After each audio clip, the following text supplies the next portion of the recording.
nalomzimba babadlula kubona. Lokho kungamenza ngabe libani bese sisendile. Ngane yami, ngizokhuluma kahle nawe. Ngicela ungizwisise. Ngaphuma kubaba wakho.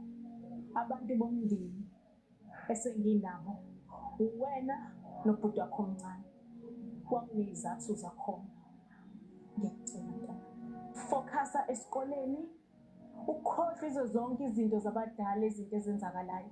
Into eyenzeka kumina nobaba wakho okwethu sobabili. Ngizama ngamandla ami wonke ukuthi kunga-affect wena nobhuti wakho. Ngiyacela ngane yami, ngikhuluma kahle nawe. Kodwa ekugcineni ubaba wami ngizomphika. Angikuphiki lo. Vele ngeke ngikuvuke sekushintshile uNtombela sengasayena ubaba wakho. Uyohlezi nami uyiyona indoda kumina kodwa ngenxa yezenzo zakhe ezingazange zibe zinhle.